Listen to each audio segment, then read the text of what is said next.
നമസ്കാരം. ലേഡീസ് അവറിലെ പ്രണവ സെഗ്മെൻറ്റിലേക്ക് ഏവർക്കും സ്വാഗതം.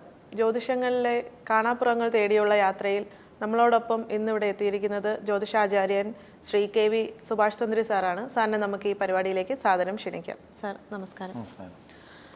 നമ്മൾ ഇന്ന് സംവദിക്കാൻ ഉദ്ദേശിക്കുന്ന വിഷയം മരണവുമായി ബന്ധപ്പെട്ട ആളുകൾക്ക് ഒരുപാട് സംശയം. നമ്മളിപ്പോൾ ബലിയെക്കുറിച്ചൊക്കെ ഒരുപാട് പറഞ്ഞു.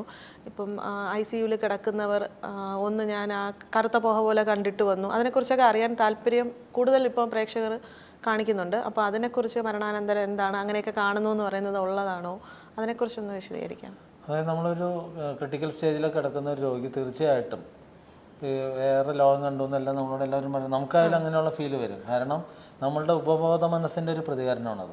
അതായത് നമുക്ക് ശരീരത്തിന് വെയിറ്റ് ഇല്ലാണ്ടാവുക, സ്വപ്നങ്ങൾ കാണാം, അതൊക്കെ ആ ഒരു ടൈമിങ്, അതായത് ആ ലോകമായിട്ടൊരു ബന്ധമല്ല, നമ്മളുടെ ഉപബോധ മനസ്സ് നമ്മൾ കഥകളിലും സിനിമകളിലും ഇതെല്ലാം കണ്ട്, അതായത് ഇപ്പോൾ നമ്മൾ ഈ പ്രോഗ്രാം ഷൂട്ട് ചെയ്യുന്ന സമയത്ത് പോലും നമ്മളുടെ മനസ്സിരിക്കുന്നിടത്തല്ല ഉപബോധ മനസ്സിരിക്കുന്നത്. അതുകൊണ്ടാണ് നമ്മളിപ്പോൾ കാണാത്ത കാര്യങ്ങൾ വീട്ടിൽ ചെല്ലുമ്പോൾ ചിലത് അവിടെ മൂലയ്ക്ക് വേറെ ആളിൽ നമ്മളെ ശ്രദ്ധിച്ചതായിട്ട് നമുക്ക് തോന്നും. അത് ഉപബോധ മനസ്സാണ്. അപ്പം നമ്മളത് ബോധ മനസ്സ് നമ്മൾ ശ്രദ്ധിച്ചിട്ടില്ല. ആ ബോധ മനസ്സ് ശ്രദ്ധിക്കുന്നതാണ് അപ്പോൾ ആ സമയങ്ങളിൽ നമ്മൾ കാണും. ഉപബോധ മനസ്സിൻ്റെ പ്രതികരണമാണ്, അതാണ് സ്വപ്നങ്ങളിലൊക്കെ വരുന്നത്. അപ്പോൾ നമുക്കിപ്പോൾ ഇവിടെ സംഭവിക്കുന്നത്, അവിടെ ഒരു പയ്യൻ നമ്മളിൽ നോക്കുന്നുണ്ടായിരുന്നു, പക്ഷെ നമ്മൾ ശ്രദ്ധിച്ചില്ല. പക്ഷെ നമ്മുടെ ഉപബോധ മനസ്സ് ശ്രദ്ധിച്ചിട്ടുണ്ടെങ്കിൽ തീർച്ചയായിട്ടും വീട്ടിൽ ചെന്ന് എപ്പോഴെങ്കിലും ഫ്രീ റിലാക്സിലിരിക്കുമ്പോൾ അല്ലെങ്കിൽ ഉറക്കത്തിൽ സ്വപ്നം പോലെ കാണിക്കും അവിടെ ഒരു ആടിരിപ്പുണ്ടായിരുന്നു. അത് ശരിക്കും ഉപബോധ മനസ്സ് കണ്ടിരുന്നു. ആ കണ്ടിരുന്ന കാഴ്ച നമ്മുടെ ബോധ മനസ്സിലേക്ക്, ഈ കമ്പ്യൂട്ടർ ക്രിയേറ്റ് ചെയ്യുന്ന പോലെ അത് ബോധ മനസ്സിലേക്ക് വരുന്നതാണ്. അപ്പോൾ അതേപോലെ തന്നെയാണ് ഈ രോഗി സുഖമില്ലാതെ കിടക്കുന്ന സമയങ്ങളിൽ നമ്മളുടെ സിനിമകളിലും മറ്റുള്ള കാഴ്ചകളിലെല്ലാം അത് കണ്ടിട്ടുണ്ട്, ഇങ്ങനെ ICU കിടക്കുന്ന രോഗിയുടെ ഒരു അവസ്ഥ. പിന്നെ ഓട്ടോമാറ്റിക്കായിട്ട് നമ്മുടെ ശരീരവും മനസ്സും വളരെ ദുർബലമായിട്ടുണ്ടാവും ഈ ICUവിൽ കിടക്കുക അല്ലെങ്കിൽ ക്രിട്ടിക്കൽ സ്റ്റേജ് എന്ന് പറയുമ്പോൾ. അപ്പോൾ ആ സമയത്ത് ഇങ്ങനെയുള്ളതെല്ലാം വരുന്നത് പ്രധാനമായിട്ടും നമുക്ക് ഈ ഉപബോധ മനസ്സിൻ്റെ സംവേദന നടക്കുന്നതുകൊണ്ട് തന്നെയാണ്. ആ സമയത്ത് കൂട്ടിക്കൊണ്ടുവന്ന പോലെ മുകളിലേക്ക് പോയി എന്നൊക്കെ തോന്നുന്ന ആ ഒരു സംഭവമാണ്. അതായത് ഭയം തന്നെയാണ് ഇതിൻ്റെ പ്രധാന കാരണം. ആ സമയങ്ങളിലൊക്കെ ഒരുപാട് ഭയത്തിലാണ്. ആ ഭയം ഉള്ളത് കൊണ്ടാണ് ഇതിൻ്റെ ധൈര്യം കിട്ടാൻ വേണ്ടിയിട്ടാണ് ശരിക്കും ഡോക്ടർമാർ പ്രാർത്ഥിക്കാൻ പറയുന്നത്. ആ സമയത്ത് ഡോക്ടർ അവിടെ ശാസ്ത്രം വിട്ടിട്ട് ഈ പറയുന്ന സാമ്പ്രദായിക ശാസ്ത്രത്തിലേക്ക് വരും. കാരണം ഈ രോഗി അവിടെ വെച്ച് എന്തെങ്കിലും സംഭവിക്കുന്നതിനേക്കാളും നല്ലത് ആൾക്ക് ഒരു ധൈര്യം കൊടുക്കാം. അതായത് രോഗം മാറാൻ ചെല്ലുന്ന ഡോക്ടറെ വിശ്വാസം ഉണ്ടെങ്കിൽ മാത്രമാണ് ശരിക്കും ഡോക്ടർ മരുന്ന് കൊടുക്കുള്ളൂ. അതിൻ്റെ കാരണം എന്താണ്, ഈ രോഗി ആരാണ്ടൊക്കെ വേണ്ടി കഴിക്കണ പോലെ കഴിച്ചാൽ ചിലപ്പോൾ ഇത് മാറി വരാൻ താമസം വരും. മാറി കിട്ടും, പക്ഷെ എന്നാലും സ്പീഡ് കുറയും. അപ്പോൾ അതാണ് നമ്മൾ മുമ്പ് പറയുന്നത്, നമ്മളുടെ നാഡീകോശങ്ങളെല്ലാം ഉണർന്നു. ഇപ്പം മന്ത്രം ജപിക്കുമ്പോൾ എല്ലാം നമ്മുടെ സപ്തനാഡികൾ ഉണർന്നു എന്ന് പറയുന്ന പോലെ അത് ഉണർന്നു വരികയാണ്. അപ്പോൾ ആ ഒരു വിശ്വാസത്തോടുകൂടി ചെയ്യുമ്പോൾ അത് തന്നെയാണ് സംഭവിക്കുന്നത്. അപ്പോൾ മന്ത്രം വിജയിച്ചു എന്ന് പറയുമ്പോൾ ഇപ്പോൾ പലർക്കും പറ്റുന്ന ഒരു അബദ്ധങ്ങൾ, മന്ത്രം എന്ന് പറയുന്നത് ഈ മന്ത്രം സത്യമാവണമെന്നില്ലല്ലോ. അതായത് നമ്മൾ ധരിച്ചു വെച്ചിരിക്കുന്നത് ഒരു മന്ത്രം, ആ മന്ത്രം അങ്ങനെ ഇത്ര ഒരു ജപിച്ച് കഴിയുമ്പോൾ അത് പൂർണ്ണമാവുമെന്ന് എഴുതിയിട്ട് നമ്മളല്ല. അപ്പോൾ എല്ലാവരും ലളിതാ സഹസ്രനാമം ജപിക്കുന്നു, അല്ലെങ്കിൽ നമഃശിവായ ജപിക്കുന്നു, നാരായണനാമം ജപിക്കുന്നു. അപ്പോൾ ഇതെല്ലാം സംഭവിക്കുമ്പോൾ പലരും നമ്മളെ ധരിപ്പിച്ച് വെച്ചിരിക്കുന്നത് ഈ മന്ത്രപുണ്യം കൊണ്ടാണ് നമുക്ക് പോസിറ്റീവ് എനർജി വരുന്നത്. അത് നമ്മളുടെ ഒരു വിശ്വാസം മാത്രമാണ്, നമ്മളുടെ ഒരു വിശ്വാസമാണ്. അതായത് ചില പ്രോഗ്രാമുകളൊക്കെ നിങ്ങൾ കണ്ടിട്ടുണ്ടാവും, കൈയടിച്ച് പാട്ട് പാടുക, വാർത്തട്ടഹസിക്കുക. അപ്പോൾ അവർക്ക് അതൊരു പോസിറ്റീവാണ്. ആ ഒരു തോന്നലേ വരണുള്ളൂ, അല്ലാതെ അവിടെ വേറെ ഒന്നും സംഭവിക്കുന്നില്ല. യഥാർത്ഥമായ മന്ത്രസിദ്ധി, മന്ത്രപ്രയോഗം നടക്കുന്നുണ്ടെങ്കിൽ അവിടെ മാറ്റം സംഭവിക്കും. അപ്പോൾ മാറ്റം സംഭവിക്കുന്നതും, അതായത് ഒരു പാർട്ടി സമ്മേളനത്തിൽ ഇൻക്ലാബ് വിളിക്കുമ്പോൾ ആ ഇൻക്ലാബ് ഉച്ചത്തിൽ വിളിക്കുന്നവൻ്റെ ഒരു ധാരണ അവൻ്റെ മന്ത്രമാണത്, ഇൻക്ലാബ് സിന്ദാബാദ്. അപ്പോൾ അവൻ്റെ ഒരു കോൺഫിഡൻസ്, ഞാനിത് അങ്ങ് മുഷ്ടി ചുരുട്ടി അന്തരീക്ഷത്തിലേക്ക് ചുരുട്ടി അങ്ങ് വിളിക്കുമ്പോൾ ആ ഒരു ധൈര്യം കിട്ടിക്കഴിഞ്ഞു. അപ്പോൾ പലർക്കും സംഭവിക്കുന്നൊരു കാര്യമാണ്. അപ്പോൾ അതും മന്ത്രം നമുക്ക് പറയാൻ പറ്റുമോ, അത് അയാളുടെ ഒരു വിശ്വാസമാണ്. അപ്പം അതേപോലെയാണ് പല മന്ത്രങ്ങളും നമ്മൾ ധരിച്ചിരിക്കുന്നത്. ചില മന്ത്രം നമ്മൾ മുമ്പ് പറഞ്ഞിട്ടുണ്ട്, ചിലർ നമ്മളോട് ചോദിക്കാറുണ്ട് ലളിതാ സഹസ്രനാമം ജപിക്കാത്ത ജ്യോത്സ്യന്മാർ, പിന്നെ വിഷ്ണു സഹസ്രനാമം. അപ്പോൾ നമ്മൾ അവരോട് പറഞ്ഞിട്ടുണ്ട്, ശരിയായൊരു ജ്യോത്സ്യൻ ഒരിക്കലും ലളിതാ സഹസ്രനാമോ വിഷ്ണു സഹസ്രനാമോ ഒന്നും ജപിക്കേണ്ട കാര്യമില്ല. ശരിയായ ജ്യോത്സ്യനായിരിക്കണം. കാരണം അദ്ദേഹത്തിന് എല്ലാ ദേവീദേവന്മാരുടെയും മൂലമന്ത്രങ്ങൾ അറിഞ്ഞിരിക്കും. അപ്പോൾ മൂലമന്ത്രം 3 പ്രാവശ്യം വിളിച്ചാൽ മതി. 3 പ്രാവശ്യം വിളിക്കുമ്പോൾ നമുക്ക് പൂർണ്ണതയിലാവും. അപ്പോൾ പിന്നെ ഈ 1000 വട്ടം ജപിക്കേണ്ട കാര്യമുണ്ടോ? അപ്പോൾ അത് ജ്യോത്സ്യന് അറിയില്ലെങ്കിലോ? ഞാനത് പല എപ്പിസോഡുകളിലും പറഞ്ഞിട്ടുണ്ട്.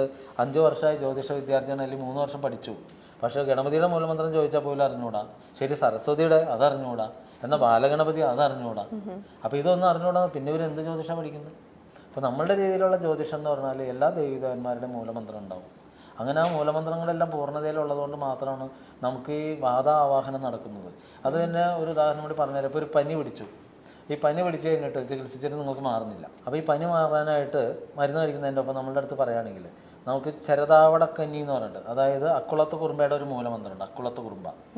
ഈ മൂലമന്ത്രം ഉപയോഗിച്ചിട്ട് ഇത്ര ഒരു ജപിച്ച് അതിന് ജീവനും പ്രാണനും കൊടുത്തു കഴിഞ്ഞാൽ, ഈ ഭസ്മം തൊട്ട് കഴിഞ്ഞാൽ 24 മണിക്കൂറിനുള്ള പനി മാറിപ്പോകും. അപ്പോൾ അവിടെ മന്ത്രമല്ലേ വിജയിക്കുന്നത്. അപ്പോൾ ഇത് മന്ത്രം വിജയിക്കില്ല എന്ന് പറഞ്ഞു. അപ്പോൾ അതിന് മന്ത്രം അറിഞ്ഞിരിക്കണ്ടേ. ഇതിൽ സംഭവിക്കുന്ന അക്കുളത്ത് കുറുമ്പയുടെ മൂലം എന്ന് പറയുമ്പോൾ അങ്ങനെ ഒരു സാധനം ഉണ്ടോ എന്ന് ചോദിക്കും ചില ജ്യോത്സ്യന്മാർ. ഈ അക്കുളത്ത് കുറുമ്പ എന്ന് പറഞ്ഞ സാധനം ഉണ്ടോ എന്ന് ചോദിക്കും. പിന്നെ അതേപോലെ തന്നെ ശീതളാദേവി, രോഗത്തിന് പറ്റിയ ഏറ്റവും നല്ല ദേവതയാണ് ശീതളാദേവി. അപ്പോൾ ഈ ശീതളാദേവിയുടെ മന്ത്രം അറിഞ്ഞിരിക്കണം. അപ്പോൾ അത് ഈ ശീതളാദേവി എന്ന് പറഞ്ഞാൽ എന്താണെന്ന് വെച്ചാൽ എന്ത് പറയും. അപ്പോൾ ഇത് അതാണ് പറഞ്ഞത്, ഇത് നമുക്ക് കുറേ കാര്യങ്ങളൊന്നും ഈ വക പ്രോഗ്രാമിൽ പറയാൻ പറ്റില്ല. കാരണം ഇത് ഒരുപാട് പേര് കാണുന്നുണ്ടാവും.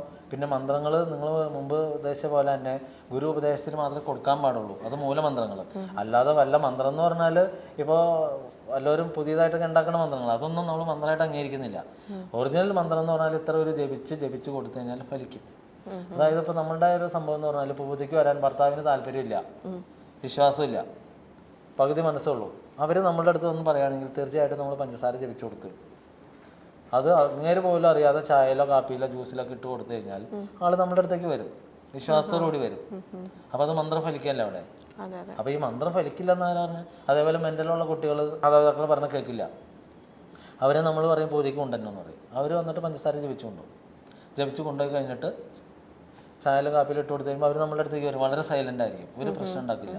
അപ്പോൾ ഇത് മന്ത്രം ഫലിക്കില്ല എന്ന് പറഞ്ഞതിൻ്റെ എന്താ ബേസ്? മന്ത്രമെല്ലാം പൂർണ്ണതയിൽ ഫലിക്കും. മന്ത്രം അറിഞ്ഞിരിക്കണം. മന്ത്രവും മന്ത്രപ്രയോഗവുമുണ്ട്. അപ്പോൾ ഇത് സംഭവിക്കുന്നത് വെച്ചാൽ പലർക്കും പറ്റുന്നത് ഇന്ന കുലത്തിൽ ജനിച്ചവർ മാത്രമേ ഇത് ജപിക്കാൻ പാടുള്ളൂ, അല്ലാത്തവർ ജപിച്ചു കഴിഞ്ഞാൽ ഫലിക്കില്ല. അല്ലെങ്കിൽ ഈ വക കർമ്മങ്ങളൊക്കെ ചെയ്ത് കഴിഞ്ഞാൽ അവസാനം അയാളുടെ മരണം ദാരുണമായിരിക്കും. അതൊക്കെ ജനങ്ങളൊക്കെ പറഞ്ഞ് പഠിപ്പിക്കുകയാണ്. അപ്പോൾ നമ്മൾ തിരിച്ചു ചോദിക്കുന്നത്, ഈ കുലത്തിൽ മരിക്കുന്ന ആളുകളെല്ലാം എങ്ങനെ മരിക്കണമെന്ന് പൊതുസമൂഹം കാണുന്നുണ്ടോ? കാണുന്നില്ല. എന്താ കാരണം? അവിടെ അയിത്തമാണോ? അവരുടെ വീട്ടിലേക്ക് ആർക്കും പ്രവേശനമില്ല. അങ്ങേരെ അവിടെ പുഴുത്ത് കിടക്കാണോ, എങ്ങനെ കിടക്കുന്നതെന്ന് ആരും കാണുന്നില്ല. മറ്റുള്ള സമൂഹങ്ങളിലുള്ള പ്രത്യേകത കമ്മ്യൂണിക്കേഷൻ ഉണ്ട്. സമൂഹങ്ങൾ അങ്ങോട്ടും ഇങ്ങോട്ടും കമ്മ്യൂണിക്കേഷൻ ഉണ്ട്. ഈ സമൂഹത്തിന് മാത്രം യാതൊരു കമ്മ്യൂണിക്കേഷൻ ഇല്ല. അപ്പോൾ അവരുടെ വീട്ടിലെല്ലാം അറകളിലാണ് ഇത് കിടക്കുന്നത്. അപ്പോൾ അവിടെ വെള്ളമുണ്ടോ വെളിച്ചമുണ്ടോ എങ്ങനെ കിടക്കുന്ന ആരും അറിയുന്നില്ല. കുറേ കാലം കഴിയുമ്പോഴായിരിക്കും പറയുന്ന ആള് സംഗതി പോയി, കഴിഞ്ഞു. അപ്പോൾ എന്താ സംഭവിച്ചെന്ന് ആരും അറിയില്ല. അപ്പോൾ അതുകൊണ്ടാണ് മറ്റുള്ള സമൂഹങ്ങളിലുള്ളവർ എങ്ങനെ മരിച്ചു എന്നുള്ളവർ എല്ലാവരും അറിയും, ഈ സമൂഹത്തിൽ എന്താ സംഭവിക്കുന്നത് അറിയില്ല. അതിന് ഏറ്റവും വലിയൊരു ഉദാഹരണമാണ് എൻ്റെ അടുത്ത് ഒരു അന്യമതസ്ഥനായ പുരോഹിതനാവാൻ പോയ ഒരാൾ പൂജയ്ക്ക് വന്നു. അപ്പോൾ ആൾ പൂജയ്ക്ക് വന്നപ്പോൾ പുള്ളി പറഞ്ഞു 3 വർഷം അവിടെ പഠിച്ചു. അപ്പോൾ പഠിച്ചു കഴിയുമ്പോൾ ഞാൻ ചോദിച്ചു, പിന്നെ അത്രയും സെറ്റപ്പിലായിട്ട് പിന്നെ എന്തുകൊണ്ടാണ് താങ്കൾ അത് പൂർണ്ണതയിലെത്തിക്കാതെ വിവാഹം കഴിച്ച് കുട്ടികളുണ്ട്, 2 കുട്ടികളൊക്കെ ഉണ്ട്. അപ്പോൾ പിന്നെ കുട്ടികളൊക്കെ ആയിട്ട് വരാൻ കാരണം, അപ്പോൾ ആൾ പറഞ്ഞൊരു കാര്യം, അവിടെ ചെന്ന് കഴിഞ്ഞപ്പോൾ 2-3 വർഷം പഠനം കഴിഞ്ഞ് കഴിഞ്ഞപ്പോൾ ഈ പുരോഹിതന്മാർ ഒരുപാട് കാലം സേവനം അനുഷ്ഠിച്ച പുരോഹിതന്മാരെ നോക്കുന്നതിനുള്ള മന്ദിരത്തിലാണ് ചാർജ് കൊടുത്തത്. പഠനത്തോടൊപ്പം ഇങ്ങനെ സേവനം കൂടിയാണ്. അപ്പോൾ അവിടെ സേവനം അനുഷ്ഠിച്ച ഒരു സമയത്ത് ഇദ്ദേഹം അതേപോലെ 2-3 പേരുണ്ടാവും. അപ്പോൾ ഇവരെല്ലാം ചെന്ന് സേവനം അനുഷ്ഠിക്കുന്ന സമയത്ത് ഗുളിക, എല്ലാവരും വയസ്സായവരാണ്, എനിക്ക് ചെവി കേട്ടുകൂടാ, കണ്ണ് കണ്ടുകൂടാ, അങ്ങനെ അത്രയും വാർദ്ധക്യത്തിൽ വന്നു, ജോലിയൊന്നും എടുക്കാൻ പറ്റില്ല. അപ്പോൾ സംരക്ഷിക്കുകയാണ്. അപ്പോൾ അവിടെ ഈ നോക്കാൻ നിൽക്കുന്നവർ ബുക്കൊക്കെ വായിച്ചിരിക്കും. ഗുളിക എല്ലാം മേശപ്പുറത്ത് വെച്ചിട്ടുണ്ടാവും. അപ്പോൾ മേശപ്പുറത്ത് വെച്ച് കഴിയുമ്പോൾ ഈ കണ്ണും കാതും ഇല്ലാത്ത പ്രഷർ കൂടി വരും. ഇവരെല്ലാവരും കൂടി വന്നിട്ട് ഇദ്ദേഹം എടുത്തു കൊടുക്കലൊന്നും ഉണ്ടാവില്ല. അവർ വന്ന് തപ്പി തടഞ്ഞ് കിട്ടണ ഗുളിക എടുത്ത് കഴിക്കും. പിന്നെ ചിലർ മൂത്രം ഒഴിക്കും, ചിലർ അവിടെ 2നും സാധിക്കും.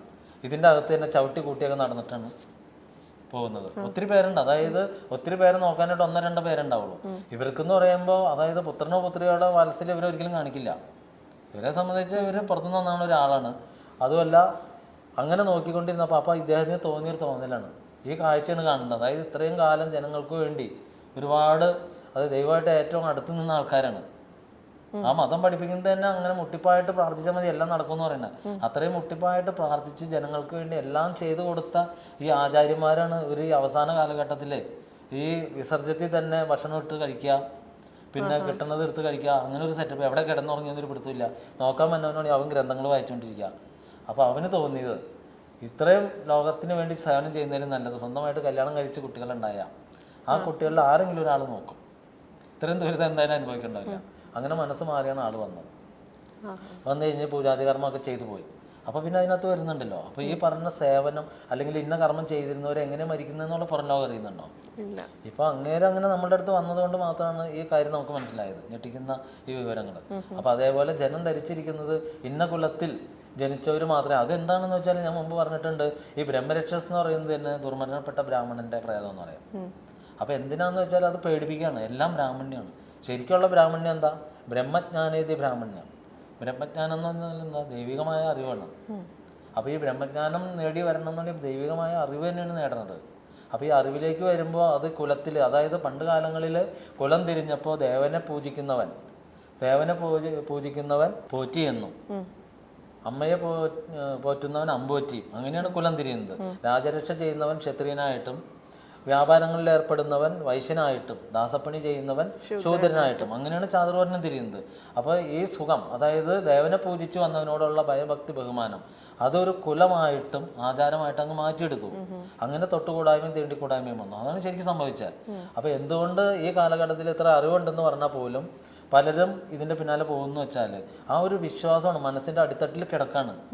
വേറെ ആൾ ചെയ്താൽ ശരിയാവൂ, സംഭവം നമ്മൾ പഠിച്ചാണ്ട് ഇതാണല്ലോ. അപ്പോൾ ആ ഒരു വിശ്വാസം ഉള്ളിടത്തോളം കാലമാണ് ജോലി എടുത്തിട്ട് അധ്വാനിക്കണ്ടല്ലോ, ഈ സംഭവം ചെയ്താൽ മതി. അതിൻ്റെ ഏറ്റവും വലിയൊരു ഉദാഹരണം, എൻ്റെ അടുത്ത് നിന്ന് വിദേശത്ത് നിന്ന് ഒരാൾ വന്നു, കമ്പനിയൊക്കെ നടത്തുന്ന ആളാണ്. അപ്പോൾ ആൾ പറഞ്ഞു, ഞങ്ങളുടെ അടുത്ത് ദരിദ്രം പിടിച്ച് 2-3 കുടുംബങ്ങളുണ്ടായി. അപ്പോൾ ആൾ അവരോട് പറഞ്ഞു, ഞാൻ നിങ്ങൾക്ക് ജോലി തരാം, നല്ല രീതിയിൽ ജീവിക്കാനുള്ള സെറ്റ്. അവർ പറഞ്ഞു ഞങ്ങൾക്ക് വേണ്ട. അതിൻ്റെ കാരണം ജോലിയിലേക്ക് പോയാൽ അധ്വാനം കൂടുതൽ വരും. ഇതാവുമ്പോൾ അത്ര കണ്ട് അധ്വാനിക്കണ്ട. അത് ചിലർ രക്ഷപ്പെടും, ചിലർ രക്ഷപ്പെടില്ല. അപ്പോൾ ഇതിനകത്ത് സംഭവിക്കുന്നൊരു കാര്യം, അധ്വാനശീലത്തോടുകൂടി വരുന്ന ഏതൊരാൾക്കും ഈ കാലഘട്ടത്തിൽ തീർച്ചയായിട്ടും ദൈവിക വഴികളിലൂടെ സഞ്ചരിച്ചു കഴിഞ്ഞാൽ ഉന്നതിയിലേക്ക് എത്താൻ പറ്റും. അതിന് കുലമോ ജാതിയോ മതമോ ഒന്നും നോക്കണ്ട. ഇപ്പം ഞങ്ങളുടെ ആചാര്യനൊക്കെ പറഞ്ഞിരുന്നത് സ്ത്രീകളോട് പൂജ ചെയ്യാനാണ് പറഞ്ഞിരുന്നത്. അപ്പോൾ പിന്നെ അവിടെ ഈ കുലത്തിനോ ജാതിക്കോ മതത്തിനോ എന്തെങ്കിലും പ്രസക്തി ഉണ്ടോ? ഒരു പ്രസക്തിയിൽ. ഇതെല്ലാം നമ്മളുടെ വിശ്വാസമാണ്. നമ്മളുടെ വിശ്വാസം എന്ന് പറഞ്ഞാൽ നമുക്ക് ഇന്ന ആൾ ചെയ്താലേ മാറുള്ളൂ, നമ്മളുടെ ഒരു വിശ്വാസമാണ്. എന്നിട്ട് മാറുന്നുണ്ടോ? മാറുന്നില്ലല്ലോ. അപ്പോൾ പിന്നെ ആ കുലത്തിൽ ചെയ്തിട്ട് മാറുന്നെന്ന് ഉറപ്പ്? അപ്പോൾ അതുകൊണ്ട് ബ്രഹ്മജ്ഞാനം കിട്ടുന്നവരാരോ അതാണ് ദൈവമായിട്ട് എടുക്കുന്നത്. അവരാര് ചെയ്താലും ഇതെല്ലാം ഫലിക്കും. മരണത്തിന് ശേഷം ഇനിയൊരു യാത്രയുണ്ടോ, അതോ അതിനി പുതിയൊരു യാത്രയിലേക്കുള്ള തുടക്കമാണോ? ഇതിനെക്കുറിച്ചുള്ള കൂടുതൽ കാര്യങ്ങളിലേക്ക് വെളിച്ചം വിതറുന്നതിനായി അടുത്ത എപ്പിസോഡ് വരെ നമസ്കാരം.